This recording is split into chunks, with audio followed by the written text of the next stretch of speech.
Hello students, welcome to Malika's literature classes. Hope कि आप सब लोग अच्छे होंगे। एंड जिस समय मैं वीडियो बना रही हूँ, आज टीचर्स डे है।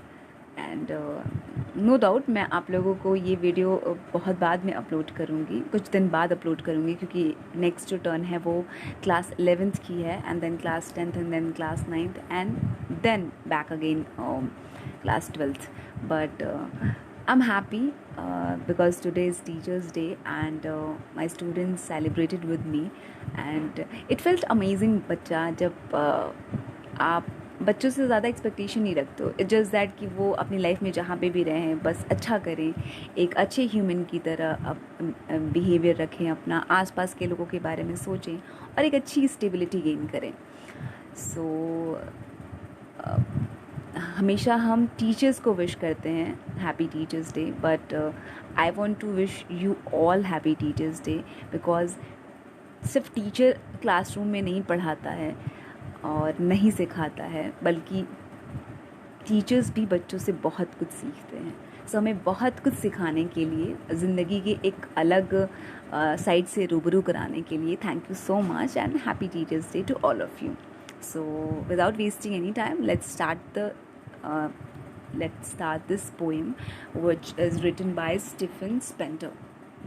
बहुत ही ब्यूटीफुल पोएम है बेटा। हर बारी आपको लगेगा कि मैम तो हर पोएम को ब्यूटीफुल कहती हैं।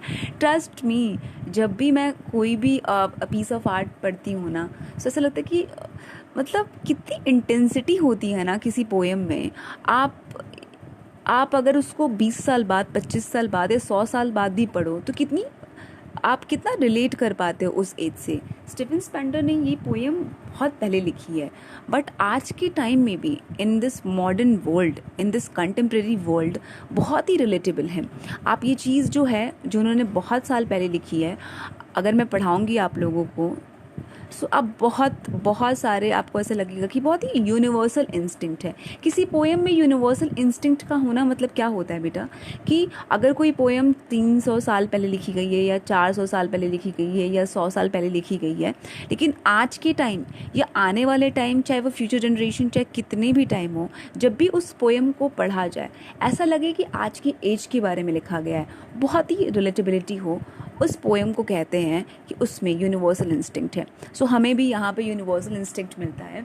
And before starting the poem, I just want to tell you something about the poet of this poem, Stephen Spender. He was an no doubt English poet and essayist. वो essays भी बहुत सारे लिखे हैं, and उन्होंने अपनी पढ़ाई complete नहीं की थी बेटा। उन्होंने यूनिवर्सिटी ड्रॉप आउट हैं। उन्होंने बिना डिग्री के उन्होंने ऑक्सफोर्ड यूनिवर्सिटी ड्रॉप कर दिया था, क्विट कर दिया था अपना एजुकेशन। एंड पॉलिटिक्स में उन्हें बहुत इंटरेस्ट था। And don't you dare to think that कि पॉलिटिक्स मतलब कि आज वाली पॉलिटिक्स, बल्कि पॉलिटिक्स मतलब कि वो उन लोगों के लिए करना चाहते थे जो ग्रुप या जो माइनॉरिटी सेक्शन को हम एक्सेप्टेंस नहीं देते हैं, उन्हें अपने सोसाइटी का पार्ट नहीं मानते हैं। उन्होंने as a socialist and as a pacifist काम किया है जब वो अपने पॉलिटिकल करियर में पीक पॉइंट पे थे। तो पैसिफिस्ट मतलब बेटा कि अ पीस मेकर। जब दो ग्रुप में लड़ाई चलती है तो दोनों की सुलह कराना और एक ना मिडिल ग्राउंड पे निर्णय लेना, उसे कहते हैं पैसिफिस्ट। तो उन्होंने अपनी पूरी लाइफ एक पैसिफिस्ट, एक सोशलिस्ट का रोल प्ले किया है। एंड वो हमेशा, आप जो भी उनके लिखे हुए, जो भी आप नॉवेल्स या एसेज या पोएम्स पढ़ते हो, कहीं ना कहीं वो उनके पोएम पढ़ने के बाद या उनकी एसेज पढ़ने के बाद रियलाइज़ ये होता है कि वो हमेशा एक ड्रीम देखा करते थे, एक क्लासलेस सोसाइटी का, जहाँ पर जो सोसाइटी हो वो बिल्कुल ही इक्वालिटी बेस्ड हो, वहाँ पे बिल्कुल इनइक्वालिटी ना हो, डिस्क्रिमिनेशन ना हो, भेदभाव ना हो। एंड सिमिलरली इस पोएम में भी जो वो बात करने वाले हैं, स्लम बेटा, झोपड़पट्टी या ऐसी जगह जहाँ पे बहुत ज़्यादा पॉवर्टी है, वहाँ पे उस जगह पे स्कूल्स होना, एंड किस तरीके से वहाँ के बच्चों को एजुकेशन मिलता है, क्या प्रॉपर गाइडेंस उन्हें मिलता है या प्रॉपर एजुकेशन मिलता है, या जो भी चीज़ें हमें मिलती हैं हम जैसे लोगों को जो मिडिल क्लास फैमिली से बिलोंग करते हों या अपर मिडिल क्लास फैमिली से बिलोंग करते हो या अपर क्लास से बिलोंग करते हो, जिस तरह की मतलब चीज़ें हमें मिलती हैं, क्या उन्हें वो चीज़ प्रोवाइड होती है? सो बहुत ही ब्यूटिफुली उन्होंने एक स्लम एरिया के स्कूल को पिक्चराइज किया है, वहाँ के स्टूडेंट को दिखाया है एंड इमेजरी का बहुत ज़्यादा अच्छे से यूज़ किया है. सो आई थिंक स्टीफन स्पेंडर के बारे में इतना काफ़ी है. आप हमेशा ये कह सकते, आप अपने एग्जामिनेशन में जब भी कोई आंसर इस पोएम से रिलेटेड आएगा, सो आप ये बोलिएगा कि स्टीफन स्पेंडर के जो भी राइटिंग्स थे उनका जो कॉमन थीम हुआ करता था वो ये हुआ करता था कि social inequalities and classless society.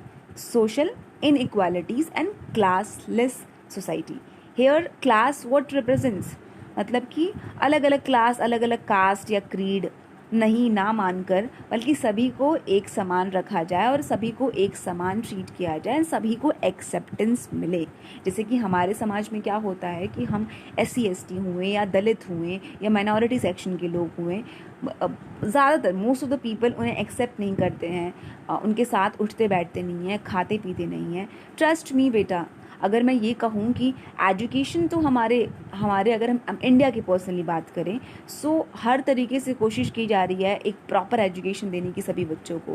But what is the difference between being an educated and being a literate person? I have already told you in my last videos, किसी वीडियो में मैंने बताया है कि सिर्फ अक्षरों का ज्ञान होना ही पढ़ना लिखना नहीं कहलाता, एक ज्ञानी कहलाना नहीं कहलाता, बल्कि आप अपनी लाइफ में उन लेसन्स को इम्प्लीमेंट करते हो, वो होते हैं सही मायने में एजुकेटेड पर्सन. सो आपको बहुत कम लोग एजुकेटेड मिलेंगे हमारे वर्ल्ड में, ज़्यादातर लोग लिटरेट ही मिलेंगे. And it's not only about India, I am talking about all over the world. So Stephen Spender जो हैं वो बात कर रहे हैं, ऐसा नहीं है कि वो इंडिया के किसी स्कूल की बात करें, वो ऐसे स्कूल की बात कर रहे हैं जो बाहर में भी स्लम एरिया होते हैं एंड ऐसी पॉवर्टी वाली जगह होती है जहाँ पे proper guidance and proper education नहीं मिलता है बच्चों को. So I think that's it. Stephen Spender के लिए इतना काफ़ी है. ठीक है. Have you ever visited or seen an elementary school in a slum? What does it look like? This is your homework बच्चा. आप लोग प्लीज़ करिएगा and comment me in my comment section. आप बताइएगा कि आपने क्या कभी ऐसा स्कूल देखा है स्लम एरिया का जहाँ पे दीवार जो है बहुत टाइम से पेंटिंग नहीं हुई है, उसकी फ़ैन नहीं है, विंडोज़ टूटे हुए हैं, बच्चे प्रॉपरली ड्रेसअप नहीं है, मिड डे मील वाली जो चीज़ होती है सिर्फ बच्चे खाने के लिए जा रहे हैं क्योंकि सर्वाइवल ही उनके लिए इतना टफ है, खाने पीने को नहीं मिल रहा है. So they don't able to think about their future, क्योंकि अभी वो उनका प्रेजेंट ही जो है वो ख़तरे में है, तो फ्यूचर के बारे में सोच कर क्या करेंगे.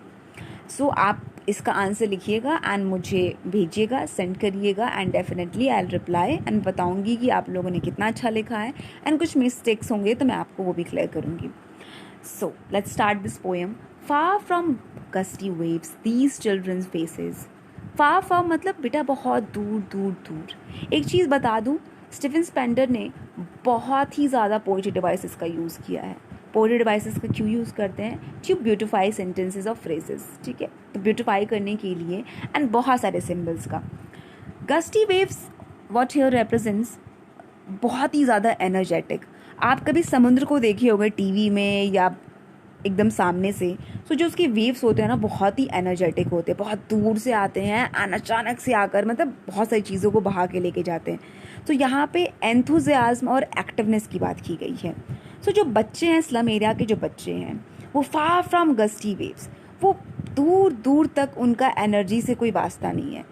आप छोटे बच्चों को देखते हो ना खेलते हुए, कितने मस्ती से खेलते हैं ना, दिन भर खेलते रहते हैं. हमें ऐसा लगता है यार थकते क्यों नहीं है, ज़बरदस्ती उन्हें सुलाना पड़ता है, तो कितने एनर्जेटिक होते हैं. But on the other hand we are talking about those children who live in slum areas and proper उनको न्यूट्रिशन नहीं मिलता है एंड बहुत ही मुश्किल से वो सर्वाइव कर पाते हैं. सो दूर दूर से कोई एनर्जी उनके अंदर नहीं दिखती है, उनके फेसेस पे बहुत ही डल लगते हैं, बहुत ही वीक से लगते हैं, बहुत ही बीमार से लगते हैं.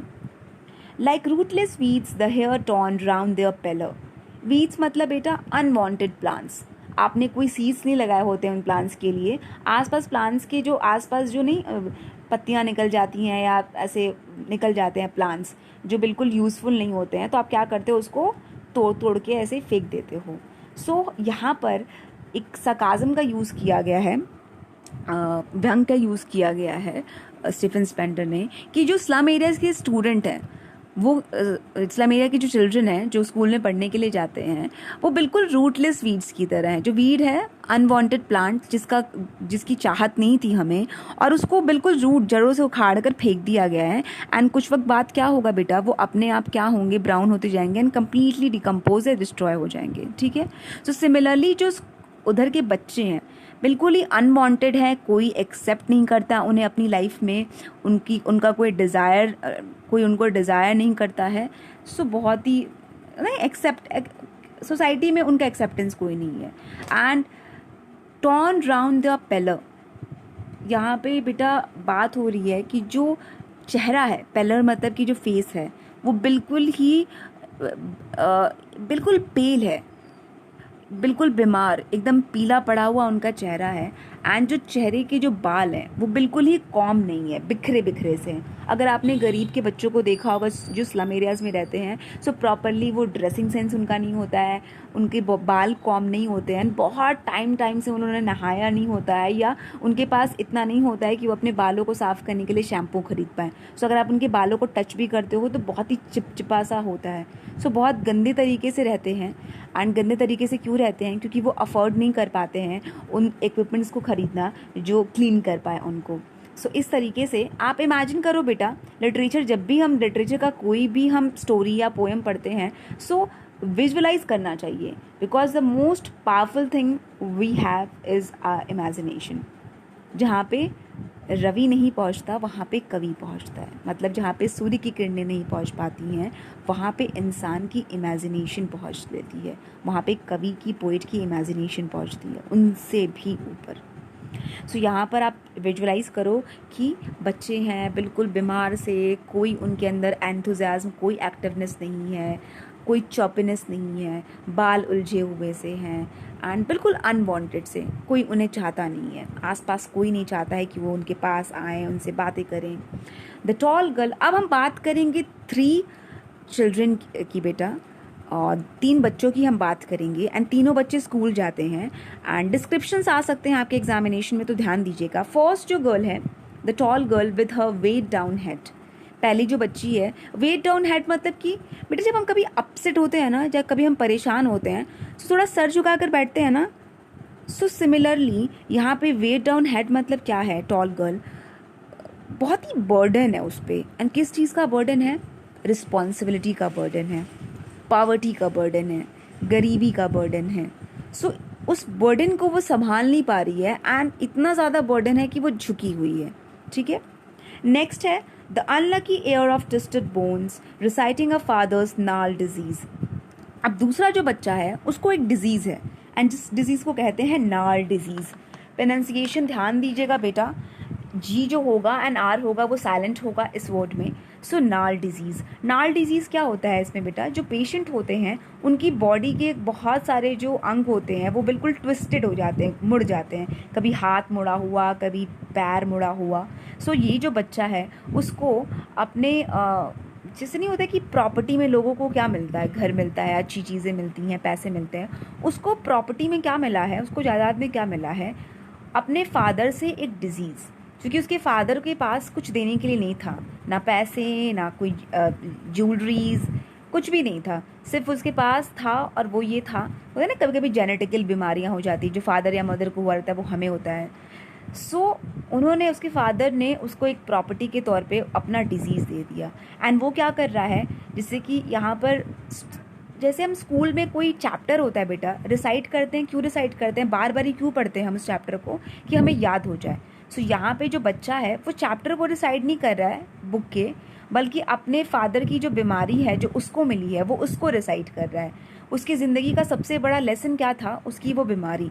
एंड वो बीमारी क्या बताती थी, the cruelty of his life, मतलब डार्कनेस ऑफ हिज लाइफ, जिस तरीके से उसे डिजीज़ मिली है, सो आने वाले समय में उसे बहुत कुछ डील करना है। And that was the reason कि ये जो बच्चा है बार बार ही उस लेसन को रिसाइट कर रहा है, अपनी बीमारी को बार बार ही सोच रहा है।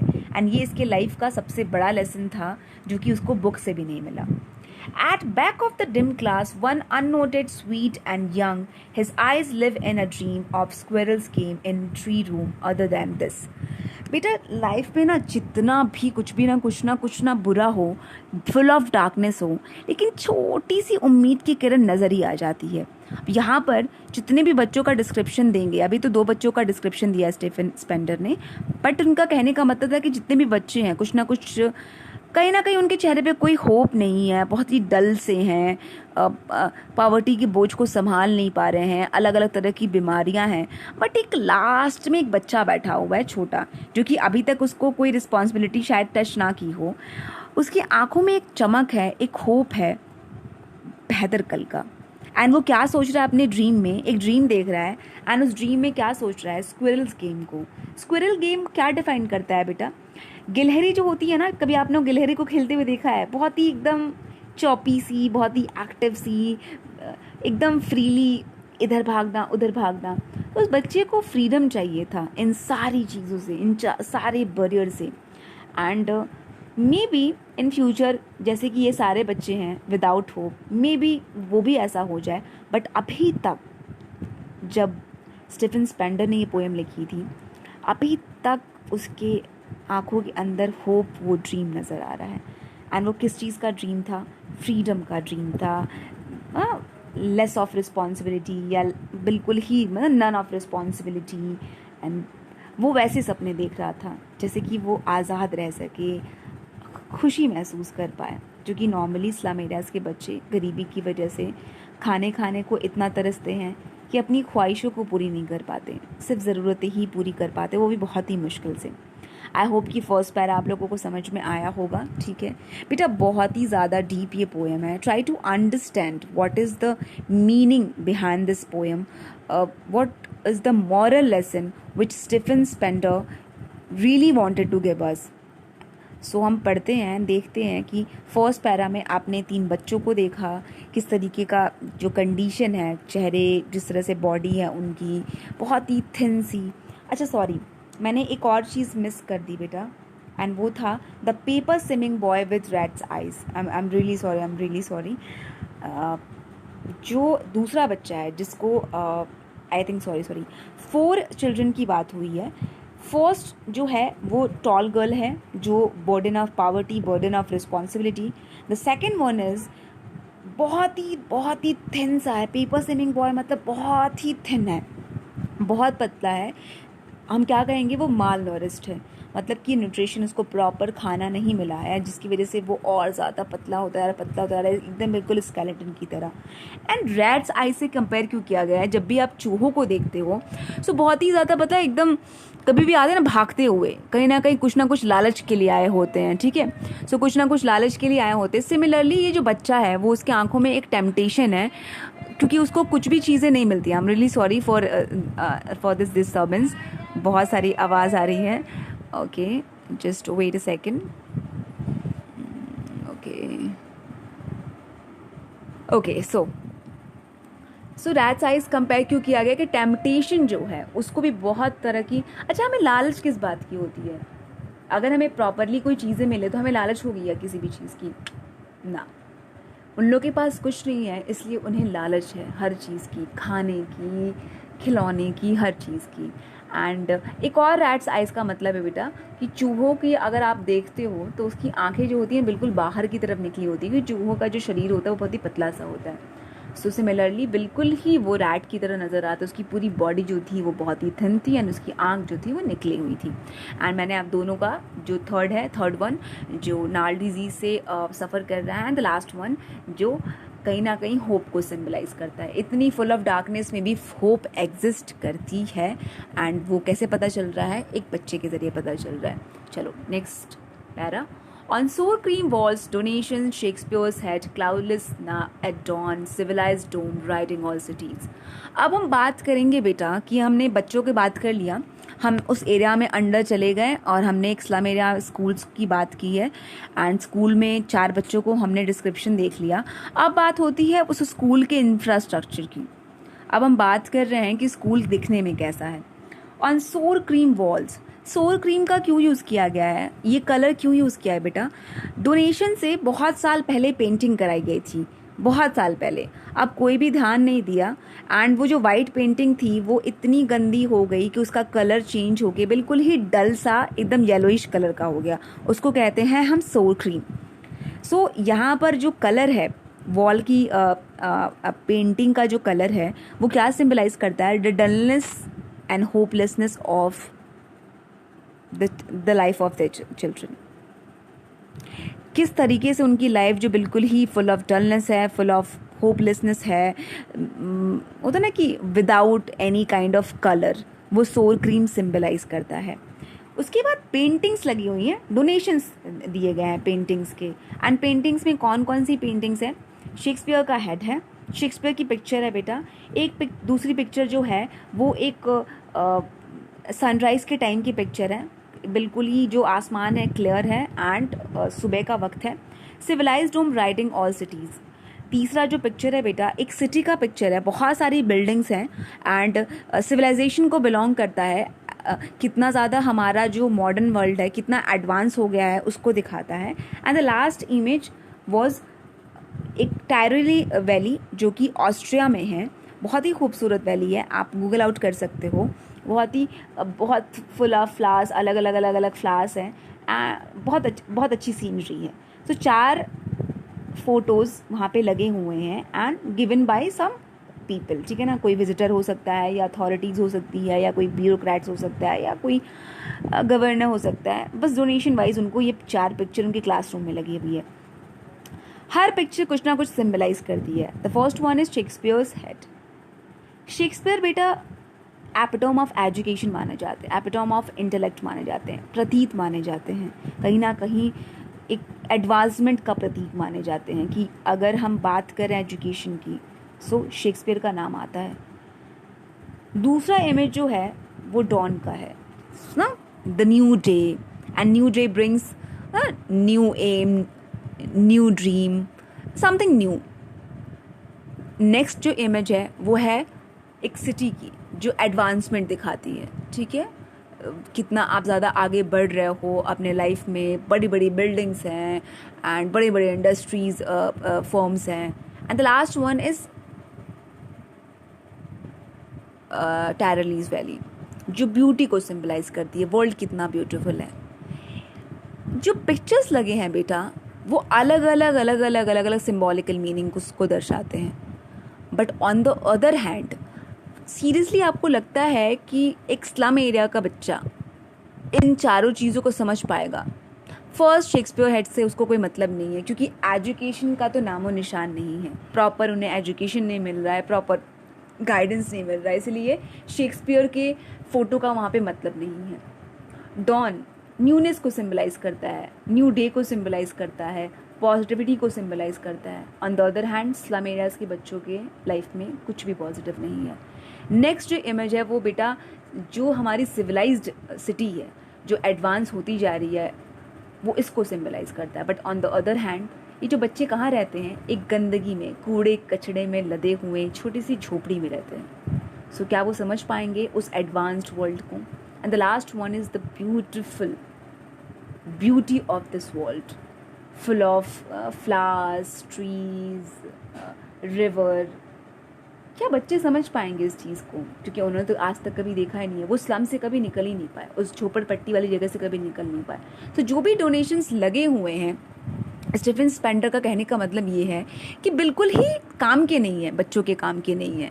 बिल्कुल ऐसा लग रहा है कि उन्हें ऐसी जगह पे ला कर रख दिया गया है जो कुछ भी बच्चों को समझा नहीं पाएगी. बिल्कुल उसका ऑपोजिट है, बिल्कुल ही ऑपोजिट. एंड किस तरह का नेगेटिव इम्पैक्ट ये पिक्चर्स डाल रहे हैं बच्चों पे, हम वो आगे देखेंगे. पहले लाइन्स आगे बढ़ते हैं. And yet for these children these Windows not this map there world sorry open handed map awarding the world it's world. और उनके क्लासरूम में एक मैप है, वर्ल्ड का मैप है, और वर्ल्ड अपने आप को बता रहा है कि भाई हमारे दुनिया में ये कंट्री है, ये सिटी है। हैरानी की बात ये है बेटा कि उस मैप का भी कोई काम नहीं है कि जब बच्चे उस मैप के अंदर अपना स्लम एरिया ढूंढते हैं, उन्हें कहीं नहीं मिलता अपना स्लम एरिया। एंड जहाँ पे वो ना हो वहाँ पे उस चीज़ का मतलब क्या, मतलब कि सोसाइटी से उनको बिल्कुल ही डिस्क्रिमिनेट, उनको आइसोलेट कर दिया गया, उन्हें निकाल दिया गया है, किसी भी तरह का उन्हें एक्सेप्टेंस नहीं मिला है। एंड जब भी वो उस मैप को देखते हैं, वर्ल्ड मैप को, एक दुनिया के मैप को, उन्हें अपनी दुनिया नज़र नहीं आती है, उस दुनिया में अपनी दुनिया नज़र नहीं आती है। तब उन्हें एहसास होता है कि ये दुनिया हमारी है ही नहीं। सो यहाँ पे स्टीफन स्पेंडर जो हैं वो बहुत ही अपसेट सा साउंड कर रहे हैं, उन्हें गुस्सा आ रहा है इस चीज़ का कि अपसेट है, सैड है कि स्लम एरियाज़ के बच्चों को अपना एग्जिस्टेंस नहीं मिल रहा है, अपनी बिलोंगिंगनेस नहीं मिल रही है। एंड उनके लिए मैप, वो जो मैप लगा हुआ वो नहीं, उनके लिए मैप उनका विंडो है। एंड जब वो विंडो को ओपन करते हैं तो क्या नज़र आता है उनको, their world where all their futures painted with a fog. क्या नज़र आता है बेटा जब वो अपने विंडो को ओपन करते हैं, क्योंकि इंडस्ट्रियल एरियाज़ में ही ज़्यादातर स्लम एरियाज़ बसे होते हैं। सो बहुत ही फॉगी टाइप का है, क्योंकि वहाँ से जो भी इंडस्ट्री का काम चल रहा है, जिसकी वजह से जो भी काम हो रहे हैं, तो धुआं धुआं सा हो जाता है। एंड जो स्काई होता है वो अनक्लियर सा हो जाता है। सो उनका फ्यूचर बिल्कुल ही अनक्लियर और अनसर्टेन है। फॉग यहाँ पे क्या रिप्रेजेंट कर रहा है, अनक्लियर और अनसर्टेन। सो जो भी अगर मैप को देखना है तो वो अपने विंडो को देखते हैं, क्योंकि मैप हम क्यों यूज़ करते हैं, दुनिया को देखने के लिए। एंड दुनिया उनकी क्या है, जो विंडो के बाहर नज़र आती है। एंड विंडो के बाहर क्या नज़र आती है, कोई शेक्सपियर का बनाया हुआ वर्ल्ड नज़र नहीं आता है जहाँ पे एजुकेटेड लोग हैं, कोई सिविलाइज्ड वर्ल्ड नज़र नहीं आता है जहाँ पे बड़ी बड़ी बिल्डिंग्स हैं, कोई टैरली वैली नज़र नहीं आती है जहाँ पे सब कुछ ब्यूटीफुल है, कोई सूरज नज़र नहीं आता है, एक न्यूनेस नज़र नहीं आती, क्योंकि सब कुछ बिल्कुल ही फॉगी है। तो अनसर्टेन एंड अनक्लियर सा सब कुछ नज़र आता है। आई होप कि सेकेंड पैरा आपका क्लियर होगा। नेक्स्ट है बेटा, a narrow street sealed with a lit sky, far from rivers and capes and star of words. Narrow streets, what here represents limited opportunity. बहुत ही पतली गली, अगर हम सरफेस मीनिंग की बात करें, लिटरल मीनिंग की बात करें, सो यहाँ पर बहुत ही पतली पतली गलियाँ होती हैं ऐसे जगह पे। बट अगर हम फिगरेटिवली बात करें, अगर हम लिटरेरी मीनिंग की बात करें, सो यहाँ पर मतलब है लिमिटेड अपॉर्चुनिटी। लेट स्काई मतलब बेटा बहुत ही ग्रेइश जो स्काई होता है, जब बारिश का मौसम होता है या ख़राब सा मौसम होता है तो जो स्काई का कलर हो जाता है, सो उसी तरह का स्काई का कलर होता है। जस्ट बिकॉज नॉट कि मौसम ख़राब है, इंडस्ट्री का काम चल रहा है जिसकी वजह से जो भी कूड़ा कचरा सब उनके एरिया में फेंका जाता है, एंड जो भी चीज़ें, जो भी पोल्यूशन होता है वो पूरे उनके एटमॉस्फेयर में फैला होता है। एंड वो बहुत बहुत दूर है, जैसे कि पहले स्टार्टिंग में फार फार क्यों आया था बेटा, बहुत ही एनर्जी से, चॉपिनेस से, विवेशियसनेस से दूर है। सिमिलरली यहाँ पर वो वर्ल्ड की तमाम ब्यूटी से दूर है, चाहे वो माउंटेन हो, रिवर हो। And stars of words, stars of words मतलब बेटा जो भी पोएट अच्छे अच्छे कविताएं, स्टोरीज़ लिखते हैं वर्ल्ड की ब्यूटी को बताने के लिए, वो शेक्सपियर हों या रॉबर्ट फ्रॉस्ट हों या किसी भी तरह के राइटर्स हों, उनके वर्ड्स को स्टार से कंपैरिजन किया गया है। जैसे स्टार में चमक होती है, इल्यूमिनेशन होता है, एनलाइटन करता है, वैसे ही उनके वर्ड्स जो होते हैं वो लोगों की लाइफ में रोशनी को लेकर आते हैं। सो ये बहुत बहुत बहुत बहुत दूर है हर चीज़ से। लाइफ की जो भी ब्यूटी, जो भी वर्ल्ड ब्यूटी को प्रोवाइड करता है, जो कि नेचुरली हमने महसूस किया है, वो स्लम एरियाज़ के बच्चे नहीं फील करते हैं। Next, surely Shakespeare is wicked, the map a bad example, which ships and sun and love tempting them to steal. Last para में मैंने आपको बताया था कि किस तरीके से जो पिक्चर्स लगे हुए उन पे बुरा इम्पैक्ट डालेंगे, नेगेटिव। यहाँ पर स्टीफन स्पेंडर बता रहे हैं। सबसे पहले अब यहाँ पर एग्रेसिव टोन है, एकदम एग्रेसिव, गुस्से वाला टोन है स्टीफन स्पेंडर का। बता रहे हैं कि शेक्सपियर को बहुत ही चालाक सा मान रहे हैं, बड़ा ही चालाक है, बहुत ही ज़्यादा मैनिपुलेटिव है in a very negative sense. And वो शेक्सपियर को नहीं बोल रहे हैं बेटा चालाक ही है, वो पूरे होल एजुकेशनल सिस्टम को बोल रहे हैं।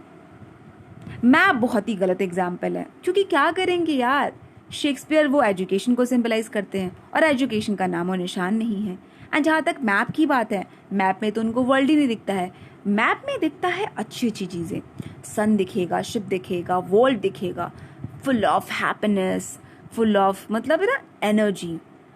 तो जब ये चीज़ें उनको नहीं मिल पा रही हैं तो वो क्या करेंगे, वो टेम्प्ट करेंगे, उन्हें लालच आएगा, एंड उस लालच को पूरा करने के लिए वो चोरी करना शुरू कर देंगे। एंड यही होता भी है बेटा, हम किसी का बैकग्राउंड जाने बिना किसी को भी सज़ा सुना देते हैं। कोई चोरी करता है तो हम डांट मार के भगा देते हैं।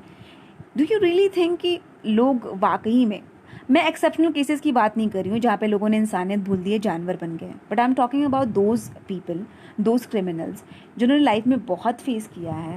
एंड आई नो कि किसी का मर्डर करना, चोरी करना कोई सोल्यूशन नहीं होता है, आप अपने दम पे कमा सकते हो, बट दे आर बेटा चिल्ड्रन ऑल्सो, जिन्हें पता, कई बारी तो ऐसा हुआ है मेरे साथ कि बच्चे भिखारी नहीं होते हैं, भिक्षा नहीं मांगते होते हैं, बेगर्स नहीं होते हैं, उनके पेरेंट्स शायद किसी जगह पे काम करते हो एज अ सर्वेंट या एज अ प्यून, एंड उनके बच्चे बिना अपने पेरेंट्स को बताए रोड पे निकल जाते हैं भीख मांगने के लिए, सो दैट कि वो अपने होता है ना डिज़ायर का फुलफिलमेंट कर पाए। उन्हें लगता है कि यार कितने अच्छे स्कूल में बच्चे पढ़ते हैं, कितना अच्छा खाते हैं, चॉकलेट्स एंड चिप्स। सो इस तरीके से बच्चों क्या करते हैं, या तो चोरी करने की कोशिश करते हैं या तो भीख मांगने की कोशिश करते हैं। तो स्टीफन स्पेंडर बोल रहे हैं कि देयर आर नो नीड्स, यार इस तरह के पिक्चर्स मत लगाओ, इस तरह के पिक्चर्स दिखाकर आप उनको ये मत बताओ कि वर्ल्ड ब्यूटीफुल है, कि वो गलत रास्ते पे जाएं। हाँ, अगर लगाना है शेक्सपियर का फ़ोटो, अगर लगाना है सनराइज़ का फ़ोटो, अगर लगाना है किसी गार्डन का फ़ोटो, सो उन चीज़ों को एक्सपीरियंस करने भी दो उन लोगों को, क्योंकि अगर उन्होंने एक्सपीरियंस नहीं किया तो एक नेगेटिव इम्पैक्ट पड़ेगा, एंड वो चीज़ों को अचीव करने की ना कोशिश करके उसे छीनने की कोशिश करेंगे, उसे चुराने की कोशिश करेंगे। For lives that slyly turn in the cramped hole from fog to endless light. And इस तरह की जब चीज़ें होती हैं ना, तो जिस तरीके से जिस स्लम एरिया में क्रैम्प्ड होल मतलब कि दलदल में फंसे हुए हैं जहाँ से निकल पाना मुश्किल है, अभी तो फॉग में थे, अनक्लियर अनसर्टेन सा था, बहुत ही बैड सिचुएशन में थे। ये सब चीज़ें जो होंगी ना, टेम्प्ट करेंगे, चीज़ों गलत रास्ते पे जाएंगे, तो वो उनकी जो लाइफ होगी वो बैड से वर्स में कन्वर्ट हो जाएगी, बेहतर नहीं होगी बल्कि और बुरी हो जाएगी। पहले तो थोड़ी बहुत रोशनी भी थी, लेकिन कुछ समय बाद बिल्कुल ही एंडलेस नाइट हो जाएगा, एक ऐसी रात जो कभी ख़त्म नहीं होती। On their slag heap these children wear skins peeped through by bones and spectacles of steel with mended glass like bottle bits on stones। अब यहाँ पर क्या है, स्लैग हीप मतलब कि, स्लैग मतलब कि कूड़ा कचड़ा बेटा, एंड हीप मतलब कि बहुत ज़्यादा तादाद में भर भर के। सो जिस एरिया में रहते हैं बहुत सारे कूड़े कचड़े हैं, एंड जो बच्चे हैं जो कपड़े पहनते हैं, जितना स्केलेटन की तरह उनकी पूरी बॉडी है ना बेटा, कि कपड़ों के अंदर से नज़र आता है उनकी पूरी बॉडी का स्ट्रक्चर। वो इतने मतलब इतने ज़्यादा पतले हैं, माल नरिश्ड हैं, न्यूट्रिशन की इतनी ज़्यादा कमी है, प्रॉपरली खाना नहीं मिला उन्हें कई दिन तक, and spectacles of steel with मेंडेड glass like bottle beads on stones. अब जो उन्होंने स्पेक्टिकल्स लगाए हैं, सबसे पहले तो स्टील के हैं। स्टील क्या सिंबलाइज करता है बेटा, बर्डन, एंड ग्लासेस जो हैं वो टूटे हुए हैं। ग्लासेस टूटना क्या सिंबलाइज करता है, जो भी विज़न होता है, हम फ्यूचर के बारे में सोचते हैं ना कि भाई हम 12th करेंगे, देन ग्रेजुएशन करेंगे, या हम बीटेक करेंगे, या MBBS करेंगे, and then this then that. हम पूरी फ्यूचर प्लानिंग करके बैठे होते हैं, एंड एक विज़न होता है हमारा, एक दृष्टि होती है जो हम देखते हैं। लेकिन यहाँ पे जो स्लम एरियाज़ के बच्चे हैं, वो अपने फ्यूचर को देखने में उनको कितनी दिक्कत हो रही है।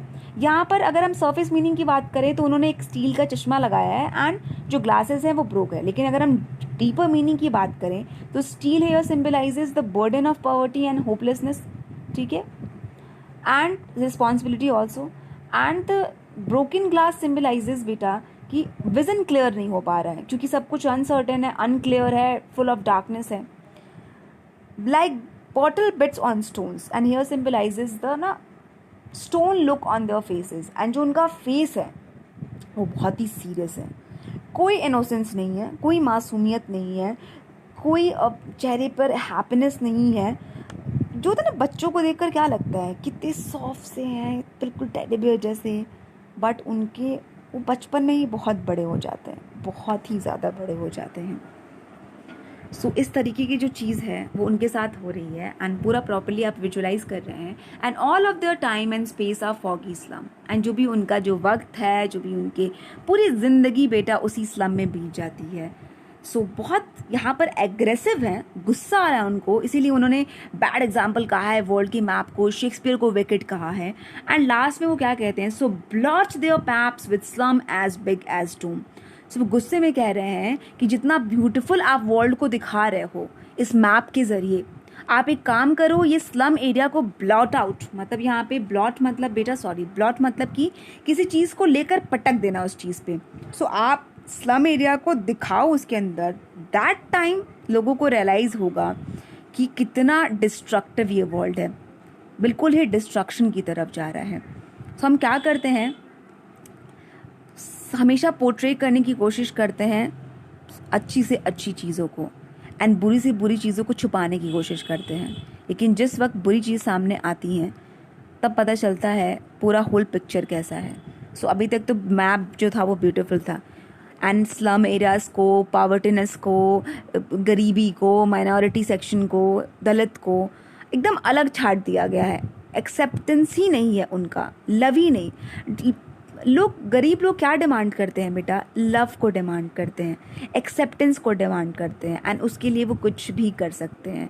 चोरी करके वो अमीर बन सकते हैं, करप्ट हो सकते हैं, मर्डर कर सकते हैं, पैसे बस उन्हें चाहिए एंड उन्हें ऐसा लगता है कि पैसे अगर आ जाएंगे हमारे पास तो हम उन अमीर लोगों में शामिल हो जाएंगे and that time may be कि वो एक्सेप्ट कर पाएँ हमें।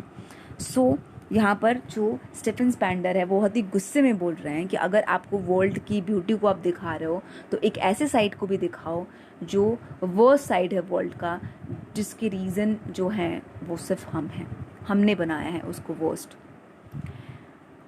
Last, unless governor, inspector, visitor, this map becomes their window and these window that shut upon their lives like catacombs।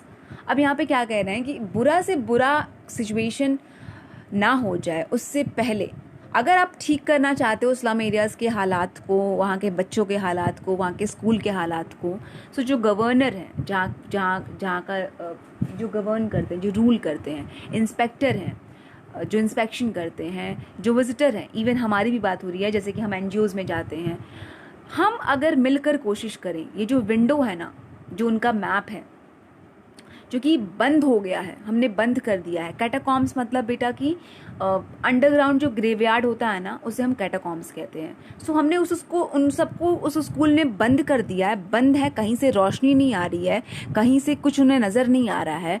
हम अगर चाहें तो हम उनके हालात को बेहतर बना सकते हैं, इस विंडो को ओपन कर सकते हैं, उन्हें रियल वर्ल्ड दिखा सकते हैं। सो रिक्वेस्ट कर रहे हैं यहाँ पर, टोन यहाँ पर क्या हो गया है, सबसे पहले सैडनेस था, अपसेट थे स्टीफन स्पेंडर, देन वो एग्रेसिव हुए एंड देन वो रिक्वेस्टिंग टोन में आ गए हैं, रिक्वेस्ट कर रहे हैं break open till they break the town. अब वो रिक्वेस्ट कर रहे हैं कि प्लीज़ ब्रेक करिए उन विंडोज़ को सो दैट कि वो बाहर की दुनिया को देख पाए and show the children to green fields and make their world run azure on gold sands. And वो बताना चाहते हैं कि world is so beautiful and world is for each and every one, not for the particular class, not for the particular society, not for the particular country, not for the particular city, it's all about everyone। and वो चाहते हैं कि बच्चे enjoy करें, वो दौड़े खेतों में, वो वर्ल्ड को देखें, वो रन अजोर यहाँ पे ब्लू क्लियर स्काई को बोल रहा है, तो वो एकदम बिना किसी बर्डन के, रिस्पॉन्सिबिलिटी के एक अपने बचपन को जिए। सैंड्स जो गोल्ड को सिंबलाइज कर रहा है, रोशनी को सिंबलाइज कर रहा है। And let their tongues run naked into the books, the white and green leaves open. बेटा let their tongues run naked मतलब कि let them experience, let them taste the bookish knowledge also plus practical knowledge.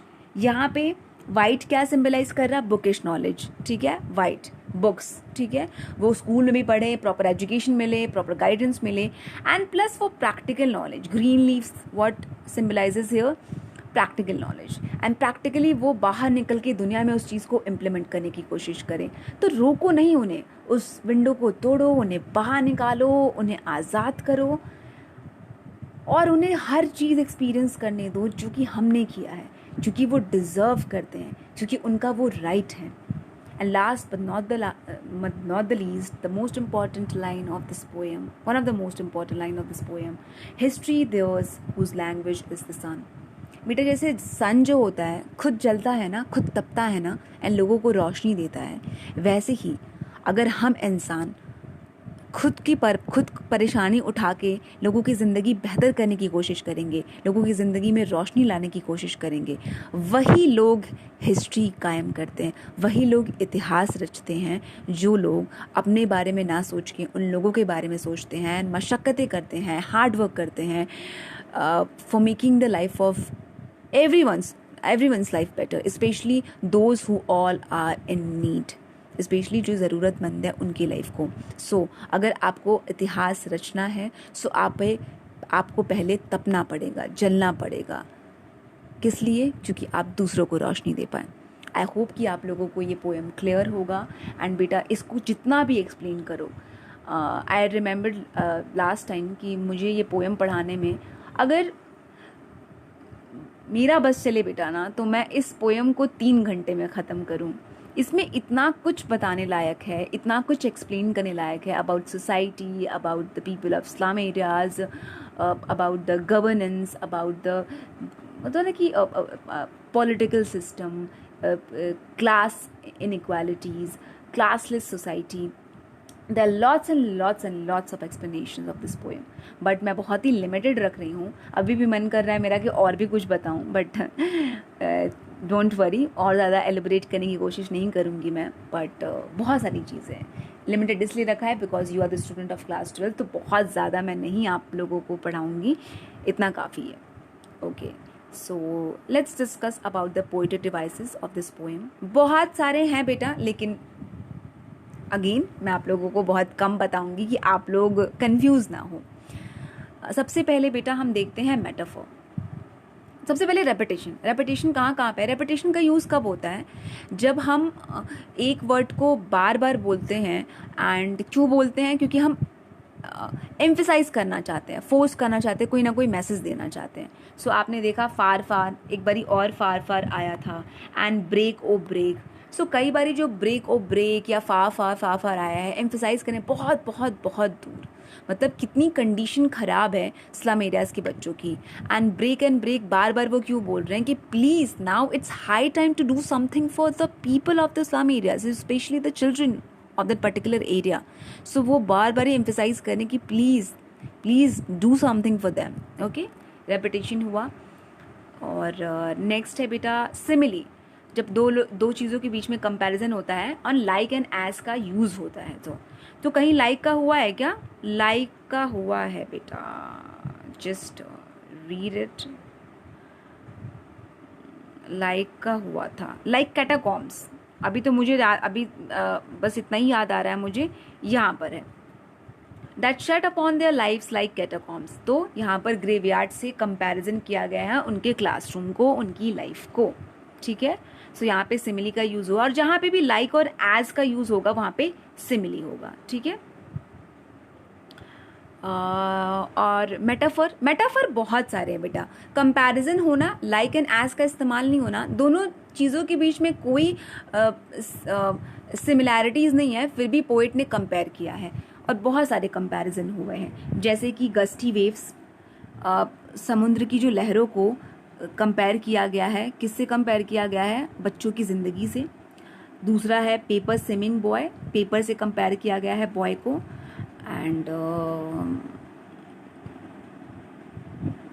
और भी है बच्चा, आप try करिए खुद से करने की।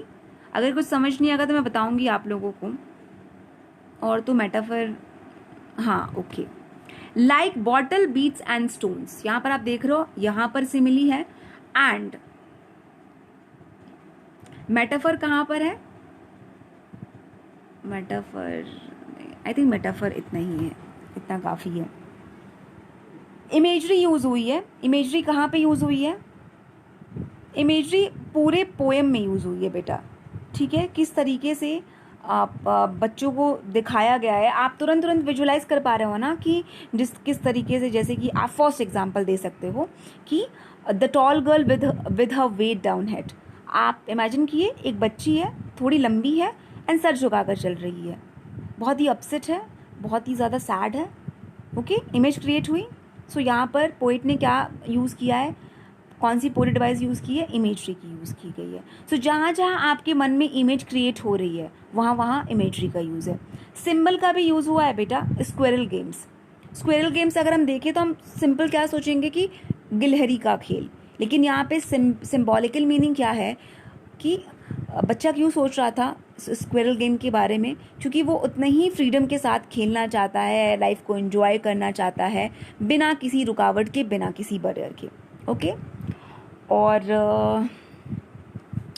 पर्सोनिफिकेशन है, civilized home riding all cities. Riding जो होता है वो स्पेशली कौन करता है, ह्यूमन करते हैं ना। पर्सोनिफिकेशन मतलब क्या होता है बेटा, किसी नॉन लिविंग थिंग को या एनिमल को ह्यूमन एट्रीब्यूट्स देना। जैसे कि हम कार्टून्स देखते हैं ना, तो कार्टून्स में जो रबर और पेंसिल या जो बिल्ली और चूहे वो होते हैं, वो बात करते हैं, फील करते हैं, रोते हैं, गुस्सा करते हैं, ये सारे इमोशंस कौन फील करता है, ह्यूमन फील करते हैं।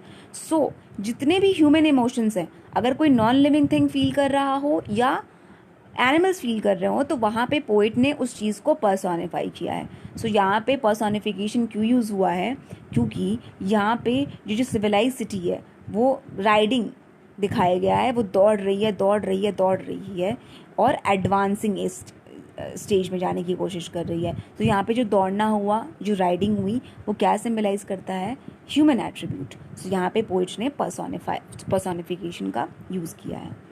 और हैं तो बहुत सारे बेटा, बहुत सारे हैं, लेकिन लिमिटेड बता रही हूँ मैं आप लोगों को कि आप लोगों का अगर कोई एक्सट्रैक्शन आता है एग्जामिनेशन में, इससे रिलेटेड अगर एक पैरा दे दिया जाता है, सो आपको पता होगा कि अगर आप एक दो भी अगर बता दो, एटलीस्ट मिनिमम दो बता देना कि यहाँ पे दो पोएटिक डिवाइसेस का पोइट ने यूज़ किया है। ठीक है, वो मेटाफर हो सकता है, वो सिमिली हो सकता है, वो एलिट्रेशन हो सकता है, वो एजोनेंस हो सकता है, वो एरनी हो सकता है, वो हाइपरबोल हो सकता है। सो एंड अगर आपको कोई और भी मिलता है, आई नो मैंने कहा है कि पोएटिक डिवाइसेस के लिए अलग से मैं एक वीडियो अपलोड करूँगी। Definitely I will upload it बेटा, just because of my busy schedule. I am quite busy with school and all, जो भी प्रेजेंटेशन एंड जो भी ऑनलाइन क्लासेस हैं, इसकी वजह से मैं थोड़ा सा बिजी हूँ, बट जल्दी मैं अपलोड करने की कोशिश करूँगी। क्योंकि अगर मैं तब पढ़ाऊँगी तब आराम से ईजिली आप अपने फ्लेमिंगो बुक को ओपन करके ईजिली फाइंड आउट कर सकते हैं कि कौन सी पोएम में कौन कौन से पोएटिक डिवाइसेस मिल रहे हैं। ओके, और कुछ तो नहीं मिल रहा है। बाकी ये सारे सिंबल्स हैं यार। शेक्सपियर का हेड सिंबल है क्योंकि दूसरी मीनिंग बता रहा है, क्लाउडलेस एट डॉन सिंबल है, civilized home riding all cities भी सिंबल है, एंड टैरलीज वैली भी सिंबल है। अलग अलग अलग अलग मीनिंग को डिफाइन कर रहा है, जैसे कि मैंने आपको इस पोएम में बताया है। Okay, that's it for today बेटा। पोएम आपकी एंड होती है यहीं पर ही। And before ending this video I really want to say something to you, and you know very well कि जब भी मैं कोई पोएम या स्टोरी एंड करती हूँ, द फर्स्ट थिंग जो मैं आपको बोलती हूँ वो ये है, try to implement that particular lesson in your life. Whatever you have learn from this poem, please try to implement in your life. Because अगर आप इम्प्लीमेंट नहीं करते हो, उस पर वर्क करने की कोशिश नहीं करते हो, सो कुछ नीड नहीं है आपके पढ़ने का। सो बेटा, जस्ट लाइक जिस तरीके से स्टीफन स्पेंडर ने रिक्वेस्ट की है गवर्नर से, इंस्पेक्टर से, विजिटर से कि do something for those people who all are in need, specially the people या children of the slum areas, please do something. जहाँ पे भी आप हो, मैटर ये नहीं करता कि क्वांटिटी आप कितना दे रहे हो, मैटर ये करता है कि आप किस इंटेंशन से दे रहे हो। बस क्वालिटी मैटर करती है। आपके पास 10 है और आप किसी को 1 रुपये दे रहे हो, वो इतनी ही इक्वल है जैसे कि किसी के पास 1000 है और 100 रुपये वो दे रहा है, किसी के पास लाख है और वो 1000 रुपये दे रहा है, किसी के पास करोड़ों है एंड वो लाख रुपये दे रहा है किसी को। सो बेसिकली इंटेंशंस काउंट होते हैं, थिंकिंग काउंट होती है, ना कि आप कितनी तादाद में कर रहे हो। सो जहाँ पर भी हो, अगर किसी को मदद की ज़रूरत है, सो सेल्फलेसली उनकी मदद करने की कोशिश करो, and try to be a hero in someone's life. Maybe आपके लाइफ में कोई ना बन पाए, डोंट वरी, कोई ना करे, डजंट मैटर, बट आप कोशिश करो किसी की लाइफ में कुछ चेंज लाने की। And yeah, just take care of yourself and take all the precautions, and just try to be more human every day. Bye bye.